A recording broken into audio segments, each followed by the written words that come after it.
उल्टा चश्मा यूसी में दोस्तों आपका स्वागत है। मैं हूं आपके साथ राशिद ज़हीर। बड़ी खबर बंगाल से है।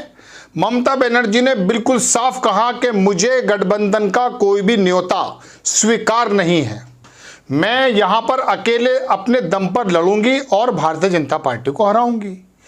समझौता बिल्कुल नहीं होगा किसी सीट पर, और लेकिन इंडिया गठबंधन में रहूंगी। बड़ी खबर है। अब तुम देख लेना कि तमाम गोदी मीडिया के जितने चैनल्स हैं वो बता देंगे आपको कि इंडिया गठबंधन टूट गया है। ममता बनर्जी ने यह कहा है कि मैं इंडिया में ही रहूंगी, यानी कि गठबंधन में रहूंगी। इस बात को नहीं बताया जाएगा, इस बात को बताया जाएगा कि राहुल गांधी की यात्रा आने से पहले गठबंधन खत्म। लेकिन ममता बनर्जी ने ऐसा क्यों किया, क्यों कहा, क्या वजह रही और इसके क्या परिणाम हो सकते हैं, ये दो बातें मैं आपको बताने के लिए हाजिर हुआ। लेकिन उससे पहले मैं आपको एक मिसाल सुनाना चाहता हूं। महाराष्ट्र में बाला ठाकरे के समय से ही शिवसेना सरकार में हो या ना हो, मजबूत पार्टी मानी जाती है, मजबूत गढ़ माना जाता है। और बाला ठाकरे शिवसेना को, जो उद्धव ठाकरे की समय है, शिंदे साहब की नहीं, उसको यह माना जाता था कह रहा हूं, ध्यान रखिएगा, कि बस ये बिल्कुल ऐसा है कि इस पर कोई भी जो है तोड़ नहीं सकता, कोई इस पर राज नहीं कर सकता। लेकिन दबे पांव भारतीय जनता पार्टी आई, ईडी सीबीआई साथ लाई, और क्या हुआ, रातों रात सरकार बदल गई। रातों रात से मतलब एक रात में नहीं, कुछ दिन में लोग ईडी के नोटिस आए, वो फौरन भारतीय जनता पार्टी में आ गए, सुकून से बैठ गए, सरकार बदल दी, शिंदे साहब बन गए। तो शिवसेना जैसे जबरदस्त संगठन को, पार्टी को, मजबूत को, नेतृत्व को तोड़ मरोड़ करके भारतीय जनता पार्टी ने वहां सरकार बनवा दी या बना ली। आ जाइए ममता बनर्जी पर, पूरी खबर भी सुनाऊंगा। लेकिन ममता बनर्जी के पार्टी के लोगों पर गाज गिरी हुई है, तलवार लटकी हुई है, ईडी की, सीबीआई की। क्या ये वजह तो नहीं है?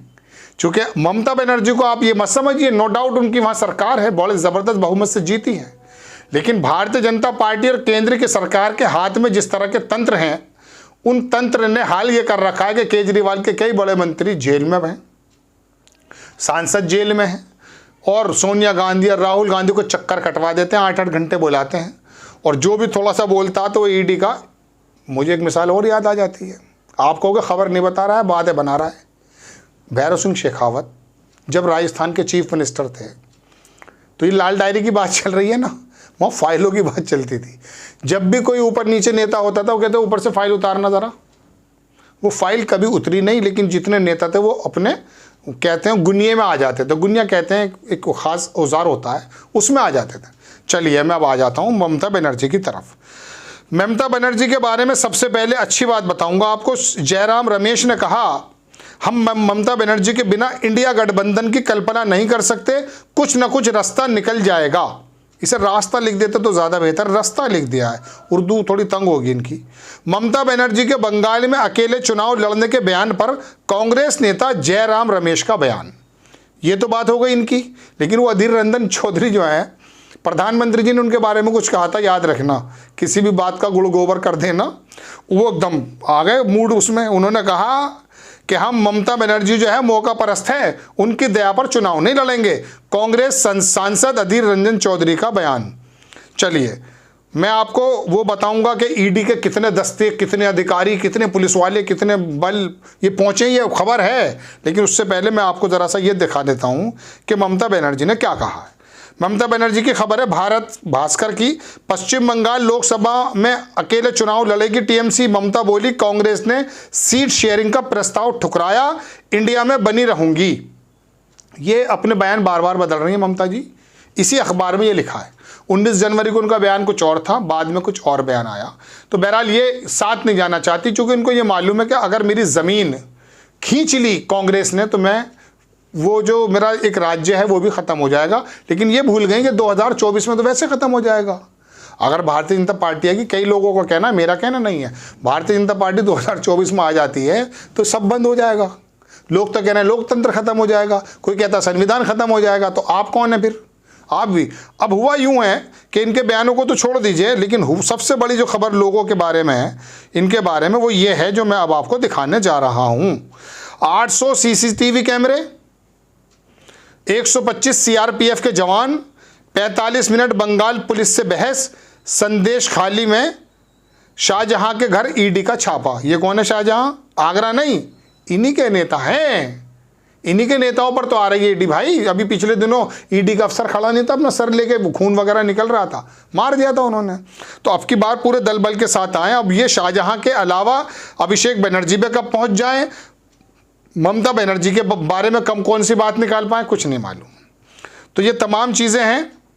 अखबार लिखता है कि राशन वितरण घोटाले के सिलसिले में संदेश खली में तृणमूल नेता शेख शाहजहां के आवास पर प्रवर्तन निदेशालय के अधिकारी पहुंचे। पूछताछ के लिए ईडी के अधिकारी भी मौजूद थे।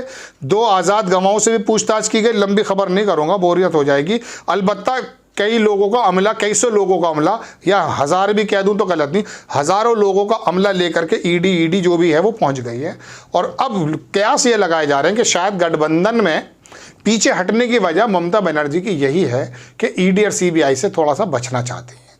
केंद्र जब अपनी बात मनवाना चाहता, लोगों को आरोप है, हमारा थोड़ी ना है कि वो अपने आगे कर देता है। वो है ना, मोदी जी किससे डरता है, ईडी को आगे करता है, कुछ ऐसा वो भी हुआ था, नारेबाजी भी की गई थी।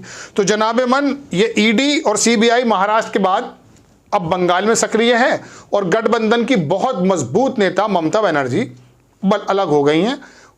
कह रहे हैं कि रहूंगी यहीं पर ही, लेकिन लड़ूंगी अकेले।